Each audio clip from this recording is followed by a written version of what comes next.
भारत बांग्लादेश के बीच तनाव किसी से छिपा हुआ नहीं है। ये तनाव सिर्फ राजनीतिक मैदान में ही नहीं बल्कि सीमाओं पर भी देखने को मिल रहा है। कुछ दिनों पहले ही देश ने तस्वीरें देखी थी कि किस तरह से बांग्लादेशी किसानों ने भारतीय किसानों की फसल चोरी कर ली और उसके बाद बॉर्डर पर अच्छा खासा हंगामा हुआ और पत्थरबाजी हुई। अब एक बार फिर खबर है कि भारत बांग्लादेश सीमा पर बड़ा हंगामा हुआ है। खबर है कि कूच बिहार के नारायणगंज सीमा चौकी पर गश्ती के दौरान बांग्लादेशी तस्करों ने बीएसएफ के जवानों पर हमला कर दिया। यह हमला पत्थरबाजी के जरिए किए जाने की सूचना सामने आई है।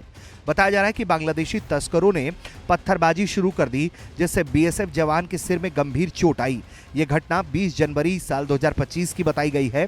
दरअसल इस पत्थरबाजी के पीछे बताया ये जा रहा है कि तस्कर किसी सामान को आर पार करने की फिराक में थे, लेकिन भारतीय जवानों की चौकसी के कारण उनके मंसूबों पर पानी फिर गया, जिसके बौखलाहट में उन्होंने भारतीय जवानों को देखते ही पत्थरबाजी शुरू कर दी। दरअसल भारत बांग्लादेश अंतर्राष्ट्रीय सीमा पर तैनात बीएसएफ जवान लगातार बांग्लादेश की सीमा पर बाड़बंदी के पास बड़ी संख्या में गतिविधियों पर नजर रखे हुए हैं, क्योंकि लगातार इन अंतर्राष्ट्रीय सीमाओं से बांग्लादेशी घुसपैठिए लगातार किसी न किसी संदिग्ध गतिविधि को अंजाम दे रहे होते हैं। इसके अलावा वो मवेशियों के भी अवैध तस्करी में लगे रहते हैं। इसके अलावा ड्रग्स की भी तस्करी में लगातार बांग्लादेशी तस्कर लिप्त पाए जाते हैं। ऐसे में लगातार बीएसएफ के जवान चौकसी बनाए रखते हैं और ऐसी तस्करियों को नाकाम करने के लिए दिन रात पेट्रोलिंग में जुटे रहते हैं। कभी बांग्लादेश की सीमा पर बाड़ेबंदी को लेकर हंगामा हो रहा है तो कभी इस तरह से तस्कर खुलेआम उपद्रव मचा रहे हैं।